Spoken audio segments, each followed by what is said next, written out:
네, 안녕하십니까. 김상준입니다. 세상을 절대 못 바꾸는 15분. 8번째 시즌의 5번째 강의입니다. 왜 우리가 행복하지 않아야 하나요? 제목이 막 이리 꼬이고 저리 꼬이고 좀 복잡하죠.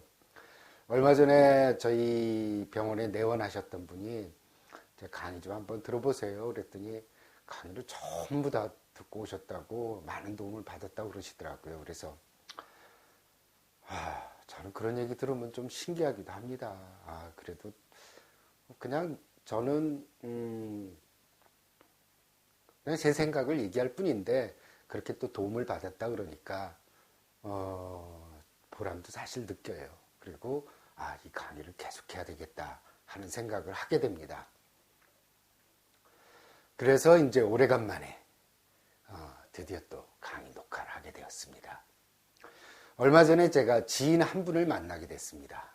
그분이 이런 말을 했어요. 평생 열심히 살았는데 경제적으로 나아진 것도 없고 결혼도 지금 못하고 현재는 실직 상태라는 겁니다. 아주 암울한 상태죠. 그러면서 다시 예전으로 돌아갈 수 있다면, 한 10년 전쯤으로 돌아간다면 연애도 하고 또 쉬기도 하고 놀기도 하고 그렇게 지냈을 거라고 얘기를 합니다. 결국 이렇게 될 거 굳이 그렇게 열심히 살 필요가 있었냐 하는 얘기를 하는 거죠. 그래서 제가 그랬어요. 그럼 지금이라도 그렇게 사시지 그러냐 그랬더니 본인은 이미 때가 늦었다는 얘기를 합니다. 근데 100세 시대에 겨우 40대 중반이거든요. 아마 이제 50이나 60 중반 정도 되시면 또 지금 그때 하지 못했던 것을 아마 후회하실 가능성이 굉장히 높습니다. 그래서 제가 이런 말씀 드렸어요. 모든 걸 갖추고 있다고 해서 사실 행복한 건 아니다. 사실 가만히 들여다보면은 집안에 우환이 없는 집도 없고 집안에 걱정 없는 집도 없다는 말씀을 드렸습니다. 제가 아는 분 중에 항상 제가 같은 예 많이 들죠. 서울법대 나와서 부장판사까지 하셨는데, 그분은 TV 볼 때마다 화가 나서 채널을 돌곤 합니다. 왜냐하면 서울법대 다녔을 때 자기보다 공부도 못하던 동기나 후배들이 차고 올라와서 국회의원 하는 경우도 많이 나오고, 또 자기 동기들이나 또 후배들 중에서 자기보다 못했다고 생각했던 사람이 이 장관까지 하는 겁니다. 그러니까는 그냥 화가 나고 자기 인생이 참 꼬였다는 생각을 하게 되고 자기는 관운도 없다고 생각하고 자기는 항상 불행하다고 여깁니다. 그래서 이런 얘기를 해주었습니다. 그랬더니 그분이 이런 얘기를 하는 거예요. 아니 그런 사람도 불행한데 나는 불행한 게 너무 당연하다는 겁니다. 저는 잠시 멈칫했죠. 이게 이제 불교에서는 무명이라고 하는데 우리가 알고 있었던 것이 진리가 아닌데도 불구하고 그것이 진리라고 알고 있기 때문입니다. 그중 가장 잘못 알고 있는 것이 우리가 세상에 태어나면서 갖게 되는 여러 가지 조건들이죠. 자신의 학력이라든지 타이틀, 배우자의 조건, 자식의 성공, 그리고 많은 재산이 있어야 우리는 행복할 수 있다고 생각합니다. 우리가 이제 어릴 때부터 그렇게 배워왔기 때문이죠. 하지만 그런 조건들이라는 게 바람 앞에 등불이라는 것을 조금만 우리가 생각해도 알 수가 있습니다. 저는 항상 이런 말을 합니다. 재능이 저주가 될 수도 있다고 말입니다. 좋은 머리를 가지고 좋은 성적으로 이제 명문대학에 들어갔던 사람들이 졸업을 해서는 도리어 그 적응을 못하는 경우도 굉장히 많이 봤습니다. 이제 명문대학이 그 사람의 운명을 가로막는 장애물이 이제 되기 시작한 거죠. 내가 누군데, 내가 무슨 대학을 졸업했는데, 이까지 직장에 들어갈 수 있냐, 아니면 이런 직장 안 다녀도 그만이라고 생각해서 자꾸 이직을 하는 사람도 있습니다. 그리고 이제 위에 예를 든 그런 부장판사 출신의 변호사 같은 경우도 잘 나가는 동기들 보면서 부러워하고 자신은 가장 불행한 사람이라고 여기기도 하죠.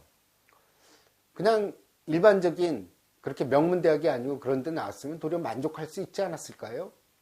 또한 추락하는 것은 날개가 있는 법입니다. 자신의 재능이란 날개가 지나치게 태양에 가깝게 날개하게 되면은 날개가 녹아버리죠. 날개가 있기 때문에 추락하게 되면은 그 충격도 크게 됩니다. 그래서 우리가 차라리 그냥 존경받는 시민운동가나 재야 정치인으로 남았으면은 정말 그분은 행복하게 지낼 수 있었을 텐데 정계에 진출하는 바람에 추문을 일으키거나 평생 씻지 못할 불명예를 안고 나락으로 떨어지기도 합니다. 그러니까 우리가 생각하듯이 좋은 타이틀도 항상 우리를 기쁘게 하는 건 아니죠. 또한 좋은 타이틀, 좋은 직장에 어떤 중역이 되었다고 합시다. 이 세상에 공짜가 어디 있습니까? 자신이 받은 고액의 연봉에 해당하는 책임감을 이제 짊어지고 살아야 되죠. 그리고 어때요? 지위가 높을수록 직장에서 쫓겨나는 것에 전전긍긍하게 됩니다. 그러니까 하루하루 사는 것이 하루살이 같다는 생각을 하게 되죠. 언제 내가 직장에서 이제 이사를 달게 되면은 이거는 뭐 계약직이니까 1년 후에 언제든지 잘릴 수가 있는 거죠. 또 지위가 높으니까 또 일은 얼마나 많습니까? 여가 시간도 거의 없고 오로지 자신의 자리를 지키기 위해서 밤늦게까지 안간힘을 쓰면서 삽니다. 이런 자리에 오르면 그만두기에는 너무 아깝고 또 이 자리를 내가 그만두게 되면 남들 체면을 또 중요시하게 여기거든요. 저 이사까지 했던 사람이 놀고 있다. 이런 얘기 듣기 싫어서 억지로 그 자리를 지키게 되고 그러다가 또 한편으로는 내가 이렇게 힘들게 살다가 이러다 죽는 거 아닐까 이런 또 두려움도 생기게 되고 그래서 생각이 하루에도 여러 번 왔다 갔다 하게 됩니다. 그러니까 하루하루 지내는 게 행복하지가 않죠. 그리고 항상 말씀드리지만 재산이라는 것도 일시적으로 내가 가지고 있다가 또 누군가의 손에 또 넘겨지게 되는 거고 재산이란 돌고 도는 거지 내가 평생 움켜쥐고 살 수 있는 건 아닙니다.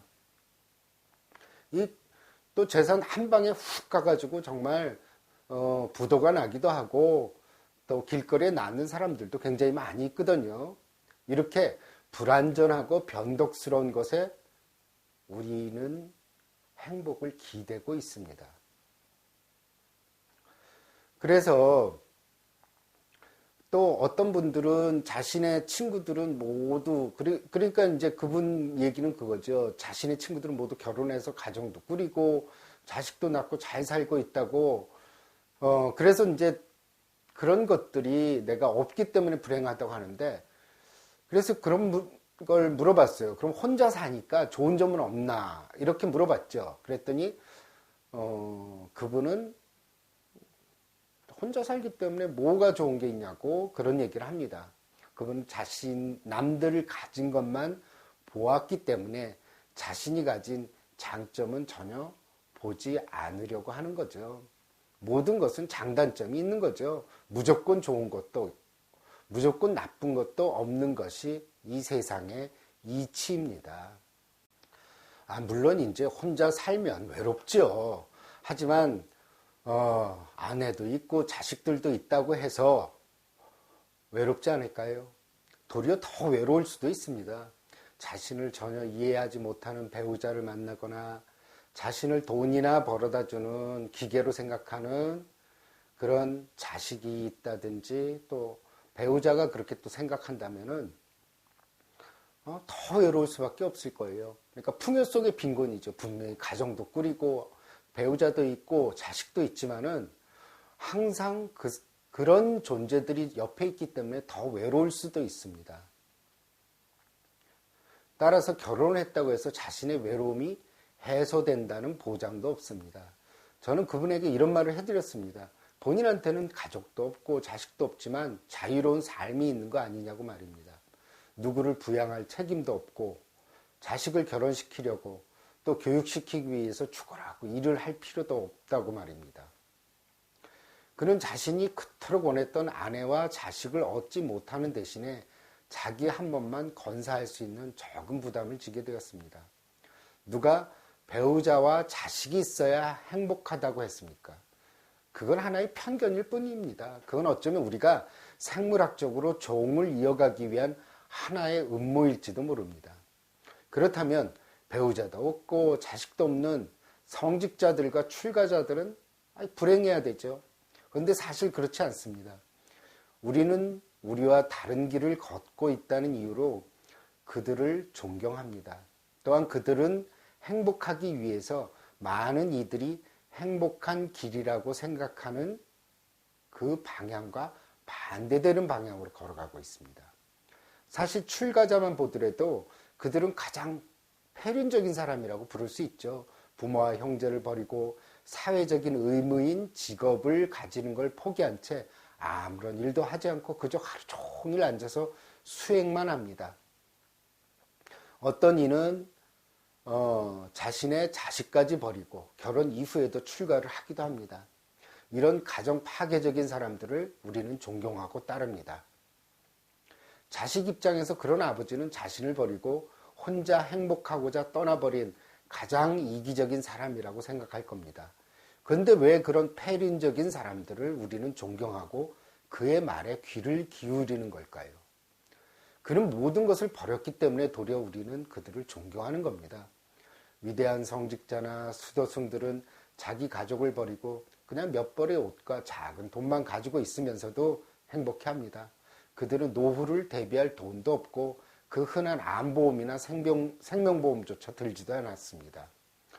그저 하루하루를 인생의 마지막인 것처럼 정진하고 수행할 뿐입니다. 그들은 어째서 우리가 행복이라고 여기는 것들을 다 버리고도 행복할 수 있을까요? 우리가 행복이라고 여기는 것들이 혹시 잘못된 건 아닐까요? 우리는 완벽한 인생을 꿈꿉니다. 모든 것이 잘 돌아가야 한다고 생각합니다. 항상 건강하고 좋은 타이틀과 명예, 재산, 모든 것을 갖춰야 한다고 생각합니다. 하지만 정상적인 우리의 삶은 이런 것들을 모두 갖출 수 없다는 겁니다. 이런 것 중에 어떤 것이 고장이 나는 게 사실 인생이죠. 이제 살만하니 암이 걸린 사람도 있고 이제 좋은 타이틀을 얻었더니 자식이 가출을 하더란 겁니다. 또한 다복한 가정이라 여겼는데 이제 어머니가 치매로 길을 잃어버리는 겁니다. 그리고 그렇게 건강했던 배우자가 갑자기 중병에 걸리기도 하죠. 이런 게 바로 우리의 정상적인 삶입니다. 이걸 우리는 비정상이라고 생각하고 살고 있습니다. 아닙니다. 이것이 바로 우리가 맞닥뜨려야 되는 인생입니다. 우리 모두 자신의 인생이 매끄럽게 흘러가기를 기대합니다. 모든 것이 원하는 대로 적재적소에 있고 내가 원하는 모든 걸 얻어야 제대로 된 인생이라고 생각합니다. 하지만 실제로 제대로 된 인생은 어느 하나가 고장이 나고 어느 하나가 말썽을 부리고 어느 하나가 제대로 풀리지 않는 것, 그것이 바로 제대로 된 인생입니다. 그러니 우리는 인생에 대한 태도 자체가 잘못된 거죠.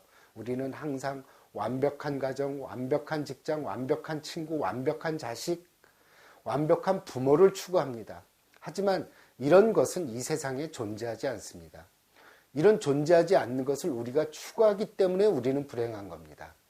절대로 주어질 수 없는 것을 우리는 바라기 때문에 항상 갈급하고 현실이 부정적일 수밖에 없습니다. 헛된 바램, 헛된 망상, 그로 인한 절망과 실망감이 우리의 몫입니다. 인생은 잘만 돌아가고 있습니다. 우리가 원하지 않는 방향으로 말입니다. 그런데 그것을 잘못된 방향으로 돌고 있다고 생각하니까 우리는 속상한 겁니다. 자, 여러분, 걱정할 게 없습니다. 우리가 행복이라고 여기는 것들도 언젠가 모두 사라집니다. 돈도, 명예도, 자식의 성공도, 건강도 우리가 행복의 조건이라 여기지만 사실 모두 사라져버립니다. 그것들은 거짓 행복입니다. 그것들이 사라질수록 우리는 도리어 참된 행복을 맛보게 됩니다. 이것은 이제 실제로 그게 없어져야 된다는 얘기가 아니라 그것들에 대한 집착을 버릴수록 우리는 행복해질 수 있다는 거죠. 우리가 자꾸 마음을 들여다보는 이유는 뭘까요? 우리의 마음을 들여다본다는 것은 나에게 집중하고 나에게 솔직한 과정입니다. 그 나에게 집중한다는 것은 다른 사람이나 친구들한테 어떤 명성을 얻거나 인정을 받고자 하는 그런 과정들이 아니라 그런 것들을 놓아버리는 과정이죠. 그런 것들을 이제 내려놓을수록 우리는 점점 마음의 부담이 줄어들고 그로 인해서 이제 자유로워지게 됩니다. 그러니 항상 말씀드리지만 세속에서 잃는 것이 출세간에서는 이익이라는 겁니다. 그래서 세속에서 쌓은 재산을 어때요? 남을 위해 주어버리면 그건 세속에서는 손해죠. 내 통장에 잔고가 줄어드니까. 하지만 출세간의 입장에서 보면은 더 많은 것을 얻기 때문에 행복해지는 겁니다. 그러니 항상 염두에 두어야 할 것은 우리가 행복하다고 여기는 것들이 정말 또 진정 우리를 행복하게 해주는지 살펴봐야 합니다. 그것들은 우리를 현혹시킬 뿐이고 친구들 또는 누군가에게 잘 보이기 위한 수단일 뿐이고 그것을 통해 거짓 행복감을 얻는 수단일 경우가 많습니다. 그러니 오롯이 자기의 길을 가는 것이 정말 중요합니다. 우리는 항상 자신이 행복하지 않은 이유부터 살펴봅니다. 나는 돈이 없어서, 나는 결혼을 못해서, 나는 자식이 없어서, 또는 나는 좋은 타이틀이 없어서, 나는 부모를 잘못 만나서, 나는 자식이 공부를 못해서 등등 이런 것으로 인해서 자신이 행복할 수 없다고 생각합니다. 이런 얘기들을 저는 하루 종일 듣고 있습니다. 상담실에서. 하지만 자신이 행복할 수 있는 이유에 대해 생각해 보는 사람은 없습니다. 행복과 불행의 기준이 잘못되었기 때문이죠. 우리는 항상 어릴 때부터 잘못 배운 행복의 기준으로 우리를 남들이 평가하기 때문에 항상 자신이 불행하다고 여기면서 인생을 마치는 경우가 많습니다. 하지만 진정한 행복은 이런 거짓 행복의 조건에서 오는 것이 아니라 어떤 모든 것도 사라질 뿐이고 그것들이 절대 나를 행복해 주지 못한다는 깨달음에서 시작해야 됩니다. 우리는 이제 언제든지 변덕스럽고 언제 깨질지도 모르는 것에 기대서 삽니다. 언제 없어질지 모르니까 그것이 이제 없어지면 불행해지는 거죠. 그런데 문제는 뭐냐면 우리가 행복의 조건이라고 생각하는 건 다 없어져 버리거든요. 그러니까 우리는 어때요? 항상 불행하다고 여길 수밖에 없습니다. 우리는 그 설탕을 잔뜩 바른 케이크같이 달콤하고 자극적인 음식에 길들여져 있기 때문에 그것만이 제일 맛있다고 여기는 경우가 많습니다. 하지만 실제로 정말 질리지 않고 맛있는 것은 우리가 매일 먹는 밥인 것처럼 그런 밍밍하고 별로 자극적이지 않고 보기에 그렇게 화려하지 않은 것들이 결국 우리를 행복하게 해준다는 것을 잊어서는 안 됩니다. 그 아무 맛도 없고 자극적이지도 않고 극적이지도 않고 남들이 아무도 나를 인정해 주지도 않고 남들의 시선을 끌지도 못하는 그런 것들이 바로 우리를 행복하게 해주는 겁니다. 그러니 행복은 바로 남들과의 관계에서 오는 것이 아니라 오로지 자기 자신과의 관계에서만 비롯되는 겁니다. 왜 우리가 행복하지 않아야 합니까? 지금 그 자체만으로도 충분히 행복할 수 있습니다. 이미 모든 것을 갖추고 있지만 우리는 그것을 인정하지 않고 여전히 거짓 행복의 잣대를 따르기 때문에 불행한 것일 뿐입니다. 그리고 우리는 습관처럼 매일 내가 행복하지 않은 이유만 찾으면서 평생을 보내고 있습니다. 이제 내가 행복한 이유를 찾아보시기 바랍니다. 얼마 전에 제가 계속 치료하고 있는 한 분, 우울증으로 정말 집에서 거의 6개월 이상을 지냈던 젊은 여성분이 그런 얘기를 해요. 자기는 하루하루가 너무나 행복하다고 얘기를 해요. 길거리를 걷는 것도 그냥 커피숍에 앉아서 커피를 마시는 것도 기적 같다고 생각을 합니다. 그 집안에 불을 다 끄고 커튼을 친 채로 6개월 이상을 집에서만 지냈을 때는 내 인생이 끝났다고 생각했고 모든 것이 절망스럽다고 여겼는데 자신의 우울증이 자신에게 인생의 중요한 가치를 알려줬다고 생각합니다. 알려줬다고 그 얘기를 하더라고요. 하나하나 모든 것이 자신의 얼굴을 스치는 바람조차도 행복감을 느끼게 한다고 얘기를 합니다. 이런 것들이 사실 행복이거든요. 이거는 어때요? 누가 인정해주지 않는 것들이거든요. 하지만 내 내면에서 일어나는 그런 변화들, 그런 것들이야말로 행복한 것입니다. 우리는 이제 행복하기 위해서 너무 지나친 계획을 세웠고 절대 이루어질 수 없는 꿈을 가지고 있고 허망한 희망을 품으며 살아왔기 때문에 그 행복은 다 도망가 버린 겁니다. 내가 품은 행복의 조건은 과연 무엇인지 생각해 보시기 바랍니다. 그래서 항상 자기 자신의 마음을 들여다봐야 합니다. 독하게 자기 자신의 위선과 허위를 들여다봐야 합니다. 그렇지 않으면 우리는 평생 행복하지 못하고 행복하다고 생각하는 남들만 쳐다보면서 자신의 불행을 탓한 채 자기 인생을 마칠 수 있기 때문입니다. 여러분, 지금은 가을이라서 또 더욱더 행복할 수 있는 이런 계절입니다.